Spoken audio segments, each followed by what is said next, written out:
Alpha 2 selective agonist में we have clonidine, methyl dopa, guanfacine, guanabens, epreclonidine and brimonidine. These are all alpha 2 selective agonist. Epreclonidine, brimonidine इसलिए important है because they are used in the treatment of glaucoma. Main drug जो है हमारी that's clonidine, सो हम उसी को ही discuss करेंगे, ठीक है. Clonidine is basically selective is a selective alpha 2 agonist. Okay, clonidine is a selective alpha 2 agonist. It decreases the blood pressure through actions in the CNS that reduce the sympathetic tone, sympatholytic. Means इसका क्या मतलब है कि clonidine जो है that's alpha 2 selective agonist, वो तो है ही है, ठीक है, लेकिन ये जो है इट्स ऑल्सो सिंपैथोलिटिक, क्योंकि ये हमारे पास CNS में सिंपैथेटिक टोन को डिक्रीज़ करती है. जब CNS में सिंपैथेटिक टोन डिक्रीज़ करेगी तो ऑब्वियसली हमारे पास सिंपैथेटिक इफेक्ट्स जो हैं they will get paralysed, means वो नलीफाई हो जाएंगे. Okay, then we have the therapeutic uses of clonidine. Clonidine is used for the treatment of hypertension, minimizes withdrawal of opiates, tobacco smoking and benzodiazepines. As we have discussed कि हमारे पास CNS में it acts at the level of CNS, तो हमारे पास CNS के भी effects इसमें achieve होते हैं, ठीक है. It is used for the treatment of attention deficit hyperactivity disorder ADHD, diabetic gastroparesis and prophylaxis of the migraine. Okay. Alpha 2 selective agonist clonidine causes vasoconstriction when administered intravenously और locally into the conjunctival sac. ठीक है, means जब हम इसको conjunctival sac में administer करेंगे या इसको intravenously एडमिनिस्टर करेंगे तो it will cause vasoconstriction. Okay, so अगर इसको क्रोनिकली जो है वो क्लोनिडीन एडमिनिस्टर करेंगे तो it will be readily taken up into the CNS and reduce the sympathetic outflow by activating the alpha 2 receptors on the presynaptic nerve endings. As we know कि alpha 2 receptors जो हैं they are auto inhibitory, ठीक है, तो जब उनकी auto inhibition हो जाएगी तो जो है they will reduce the sympathetic outflow. Okay, ठीक है. सो इसके एडवर्स इफेक्ट्स डिस्कस कर लेते हैं, ठीक है. एडवर्स इफेक्ट्स में it causes sedation, lethargy, constipation, xerostomia. It alternates the vasomotor symptoms of the menopausal syndrome and it has also analgesic activity, ठीक है, as it acts at the level of CNS. एक question discuss किया हुआ है, ठीक है, कि alpha 2 selective agonist जो हैं जब हम एडमिनिस्टर करते हैं तो उनको कभी भी जो है वो उनका अब्रप्ट विड्रॉवल नहीं करना चाहिए, ठीक है, क्योंकि they can cause rebound hypertension. ठीक है, मीन्स जो हाइपरटेंशन है वो रिवर्स हो सकती है, बहुत एग्रेसिवली रिवर्स होगी, ठीक है. So that's all about the alpha 2 selective agonist. Okay, then we have the beta agonist. ठीक है, बीटा एगोनिस्ट को हमने ब्रॉडली 3 कैटेगरीज में डिवाइड किया हुआ है according to their receptor specificity. Okay, so first of all we have the non selective beta agonist, that's isoproterenol. Okay, beta 1 selective में we have dobutamine, ठीक है, और बीटा 2 सेलेक्टिव को फर्दर हमने क्लासीफाई किया हुआ into short acting beta 2 agonist and then we have the long acting beta 2 agonist. Short form में हम जो शॉर्ट एक्टिंग को साबास बोलते हैं, ठीक है, लॉन्ग एक्टिंग को लाबास बोलते हैं, ठीक है. सो शॉर्ट एक्टिंग में we have the albuterol, metaproterenol and terbutaline, and long acting में we have the salmeterol, formoterol and indecterol. Okay, so therapeutic uses of the short acting beta 2 agonist में we have bronchodilators.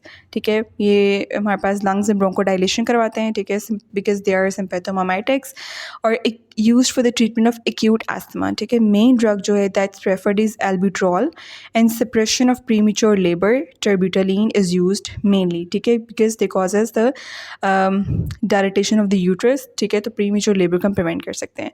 Then we have the adverse effects of the beta 2 agonist, short acting mainly.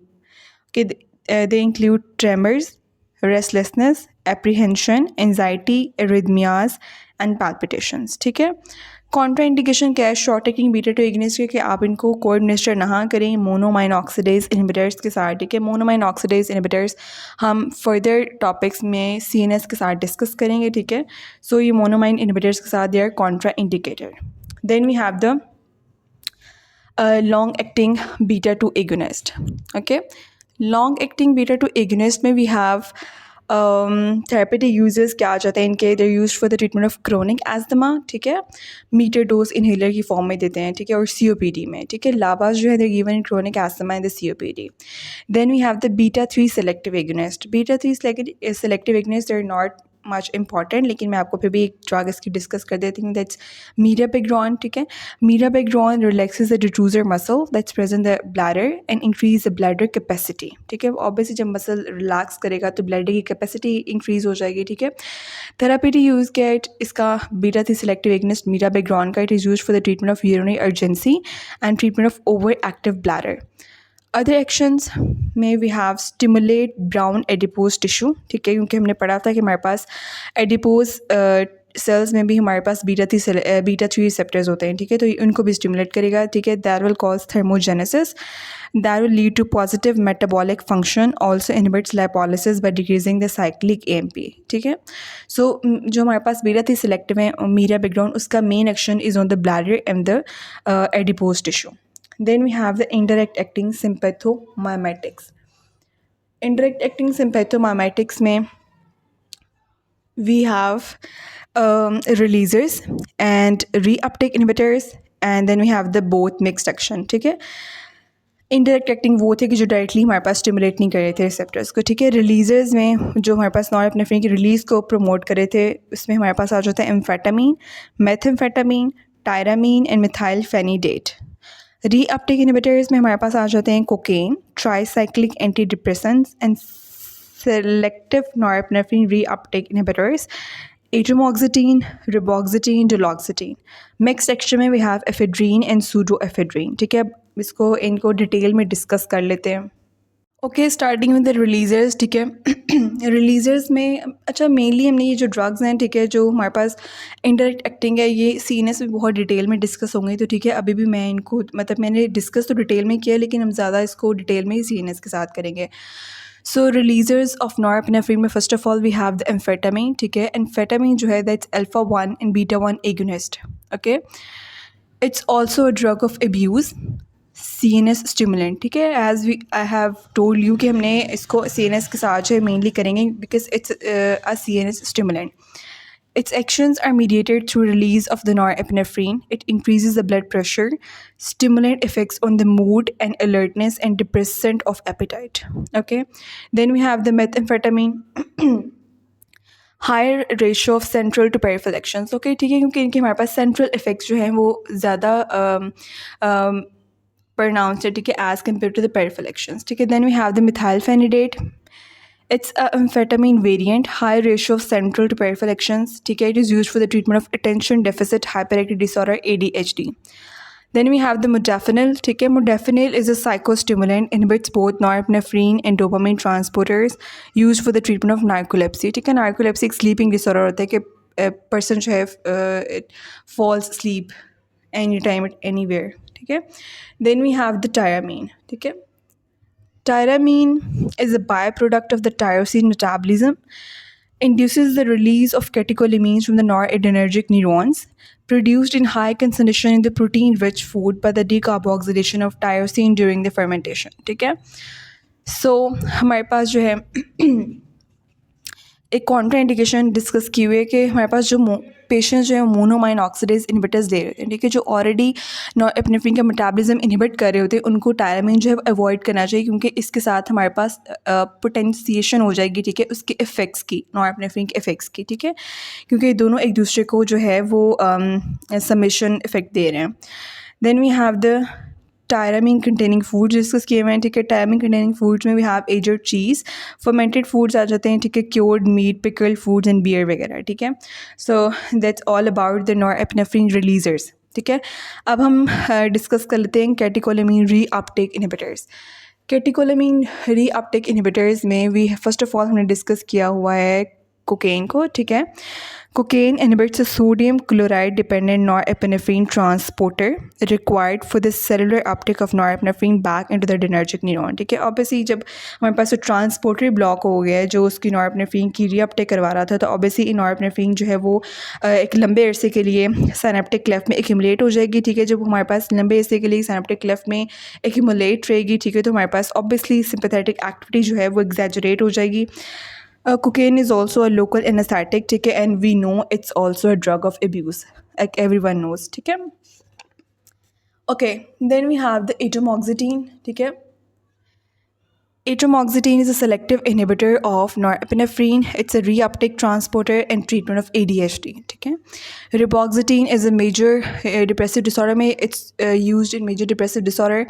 And then we have the sibutramine, appetite suppressant, duloxetine and milnacipran, treatment of pain, fibromyalgia. ये सारे CNS में discuss detail में होंगे, ठीक है. सो अभी आप इसको ANS में इनका इतना ही रोल है, ठीक है. ये they are minor drugs in ANS, तो इनको मैंने ब्रीफली ही डिस्कस किया हुआ है, ठीक है. Then we have the mixed action agonist. Okay, mixed action agonist में मींस कि जो हमारे पास रिसेप्टर्स को भी स्टिमुलेट करें, ठीक है, और हमारे पास नॉरएपिनेफ्रिन की रिलीज़ और रिलीज़ को भी प्रमोट करें, ठीक है.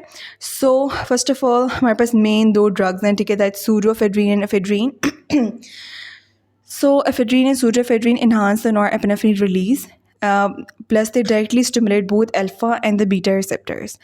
They're poor substrate for the catechol or methyl transferase enzyme and monoamine oxidase. Ephedrine can penetrate the CNS, ठीक है. obviously जब penetrate करेगी CNS में तो इसके CNS effects भी हमें achieve होंगे.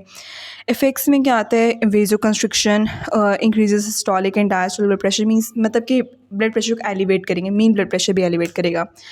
Then we have they cause cardiac stimulation and indicated in anesthesia induced hypotension, and they are used for bronchodilation, stimulant actions on CNS, present in the herbal supplements. ठीक है, आपने normally देखा भी होगा कि हमारे पास जो कफ सिरप्स होते हैं, कोई हर्बल सप्लीमेंट होते हैं, उनमें बहुत ज़्यादा जो है नॉर्मली एफेड्रीन या सूडोएफेड्रीन यूज़ की जाती है, ठीक है.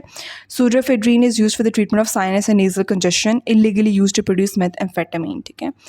एफेड्रीन जो है that increases alertness, decreases fatigue and prevents sleep, also improves the athletic performance, ठीक है. थेराप्यूटिक यूजेस ऑफ सिम्पैथोमाइमेटिक्स, ठीक है. ये बहुत फ्रिक्वेंटली ऐसी भी आ जाता है, ठीक है. वाइवा में बहुत पूछते हैं, ठीक है, कि but in list therapeutic uses of sympathomimetics.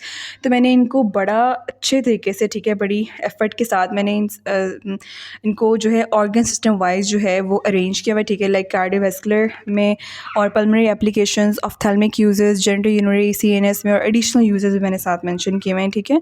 सो ये डिटेल है, ठीक है, मतलब मैंने बहुत अच्छे तरीके से इनको समराइज़ किया हुआ है, ठीक है. So starting cardiovascular applications discuss करते हैं of sympathomimetics. So they are used for the treatment of acute hypotension, shock में हम नॉरएपिनेफ्रिन और डोब्यूटामाइन जो है वो प्रेफर करते हैं, ठीक है. देन क्रॉनिक ऑर्थोस्टैटिक हाइपोटेंशन में we give sympathomimetics. Then we have the treatment of cardiac arrest, ठीक है. हमने देखा भी था एपिनेफ्रीन में कि एपिनेफ्रीन का हम इंट्राकार्डिक इंजेक्शन देते हैं, ठीक है, और AV ब्लॉक में आइसोप्रोटेरेनॉल इज़ गिवन, ठीक है.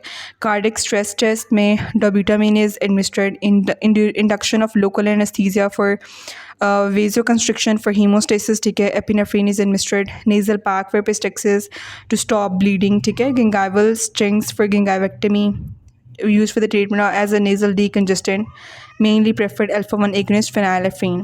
एनाफिलेक्टिक शॉक में, ठीक है, एपिनेफ्रीन देते हैं. कार्डियोजेनिक शॉक में नॉरएपिनेफ्रीन देते हैं, ठीक है. Delay absorption of local anaesthesia, epinephrine is administered. Okay, so then we have the pulmonary applications, ठीक है. पल्मोनरी एप्लीकेशंस में फर्स्ट ऑफ ऑल, ठीक है, used for the treatment of asthma and COPD. Beta-2 selective agonist, as we have discussed before, ठीक है. कौन सी drugs आ जाती हैं, albuterol, metaproterenol, terbutaline, ठीक है. Then we use for the treatment of COPD, ठीक है. अल्ट्रा लॉन्ग एक्टिंग बीटा-2 एगोनिस्ट में we have indacaterol, olodaterol, vilanterol, ठीक है, ये एडमिनिस्टर करते हैं. एनाफिलेक्सिस में we give epinephrine intramuscular injection, emergency में IV देते हैं, ठीक है. So these are the pulmonary applications, ठीक है. मतलब एनाफिलेक्सिस मैंने इसलिए डिस्कस किया कि हमारे पास वो ब्रोंको कंस्ट्रिक्शन हो रही होती है, इस वजह किस्म की लेंजियोस्पैज़म हो रहा होता है, तो हमारे पास ये एनाफिलेक्सिस के सिम्टम्स में आ जाता है. सो पल्मोनरी एप्लीकेशंस के अंदर मैंने इसको डिस्कस किया हुआ है, ठीक है, for asthma, COPD and anaphylaxis. Then we have the ophthalmic uses. हमने काफ़ी ड्रग्स के साथ उनके ऑफ्थेल्मिक एप्लीकेशंस पढ़ी थी, ठीक है, तो मैंने इनको समराइज़ कर दिया हुआ है, ठीक है. Allergic hyperaemia and conjunctival itching में we mainly administer phenylephrine that causes vasoconstriction, ठीक है, और हमारे पास वो सारे इचिंग के सिम्टम्स को रिलीव करती है. Then we have examination of retina, phenylephrine, treatment of glaucoma, alpha 2 agonist में we have apraclonidine and brimonidine, ठीक है। बीटा में हमारे पास टीमोलोल आ जाता है, ठीक है। और इसके बाद for localisation of lesions in Horner syndrome, ophthalmic uses में we have allergic hyperaemia and conjunctival itching, examination of retina, treatment of glaucoma, and for localization of lesions in Horner's syndrome. Then we have the genitourinary applications, ठीक है। genitourinary applications में we have it is used for suppression of premature labor by causing relaxation of uterus. Main जो drug that's preferred is terbutaline, that's a beta 2 selective agonist. CNS में, ठीक है, CNS में sympathomimetics में they are used for the treatment of narcolepsy, ठीक है। mainly modafinil and amphetamine are preferred. ADHD में we give methylphenidate, clonidine, guanfacine, atomoxetine, ठीक है। वेट लॉस में, ठीक है, हम एडमिनिस्टर करते हैं क्योंकि हमारे पास सिम्पैथोमिमेटिक्स कुछ जो हैं दे हैव एनोरेक्सिएंट इफेक्ट, मींस के जो है पेशेंट को वो सटाइटी की फीलिंग आती है, ठीक है। और मूड एलिवेशन में हम कोकेन एडमिनिस्टर करते हैं। Basically cocaine it's also drug of abuse. So main हमारे पास सीएनएस में आ जाता है treatment of narcolepsy and ADHD, ठीक है। एडिशनल यूजेस में हमारे पास एक बड़ी इंपॉर्टेंट ड्रग है दैट्स क्लोनिडीन, ठीक है। मैंने इसको प्रीवियस भी डिस्कस किया था, लेकिन मैंने इनके सारे जो है क्लोनिडीन के थेरेपी यूजेस को मैंने सबको एक जगह समराइज़ कर दिया हुआ है, ठीक है। सो मैं इनके नोट्स भी साथ शेयर कर दूँगी, अगर आप स्क्रीनशॉट लेना चाहें तो स्क्रीनशॉट ले लें, लेकिन मैं साथ डिस्क्रिप्शन में लिंक्स शेयर कर दूँगी जिससे आपको सारे नोट्स की पिक्चर्स मिल जाएंगी, ठीक है। So clonidine is used for the treatment of hypertension, treatment of diarrhoea in the diabetics, diminished cravings for narcotics and alcohol, cessation of cigarette smoking, diminished menopausal hot flushes, and pre-medication before anesthesia, ठीक है। सो rational क्या है कि हम इसको क्यों use करते हैं इन डायबिटिक डायरिया, ठीक है। सो क्लोनिडीन जो है that activates uninhibited alpha 2 receptors and cause salt and water absorption in the JD that relieves diarrhoea, ठीक है। क्वेश्चन पूछ लिया जाता है कभी कभी ऐसे ही होगा, what's the rational of using clonidine in diabetic diarrhoea. So मैंने इसको ज़रा यहाँ पे इसको भी मेंशन कर दिया, ठीक है। अब एडवर्स इफेक्ट्स डिस्कस कर लेते हैं, ठीक है। इनके सिम्पैथोमिमेटिक्स के एडवर्स इफेक्ट्स हैं, ठीक है। इसके बाद हमारा ख़त्म हो जाएगा ये सारा सिम्पैथोमिमेटिक्स वाला टॉपिक, ठीक है। एडवर्स इफेक्ट्स ऑफ सिम्पैथोमिमेटिक्स में it causes excessive vasoconstriction, arrhythmias, headache, hyper activity, insomnia, nausea, tremors, myocardial infarction, hemorrhagic stroke, and pulmonary edema and hemorrhage. So these are all the adverse effects. Okay. अब मैंने generally सारे आपको summarise करके adverse effects बता दिए हैं कि मैंने यहाँ पे सारे थोड़े मेंशन किए हुए हैं, थोड़े ना रिसेप्टर वाइज एडवर्स इफेक्ट्स, ठीक है। हमारे पास जो एम्फेटामीन है that produces mainly CNS toxicity, ठीक है। मॉडरेट डोजेस में जो हमारे पास सारे जो फिनाइल आइसोप्रोपाइल अमाइंस हैं, ठीक है, एम्फेटामीन वगैरह, they cause nervousness, anorexia, insomnia. High doses में they cause anxiety, aggressiveness, paranoid behaviour and convergence, ठीक है। Alpha 1 agonist they cause hypertension, beta 1 agonist cause sinus, tachycardia and arrhythmias, and beta 2 agonist they cause skeletal muscle tremors, और cocaine जो है that causes cardiac arrhythmias, infarction and seizure, ठीक है। So that's all about sympathomimetics, ठीक है। हम सारे sympathomimetics हम डिस्कस कर चुके हैं, ठीक है। और नेक्स्ट वीडियो में we will discuss adrenergic antagonist, ठीक है। हमारा सारा जो है वो सिम्पैथोमिमेटिक्स वाला पोर्शन कवर हो चुका है। Thank you.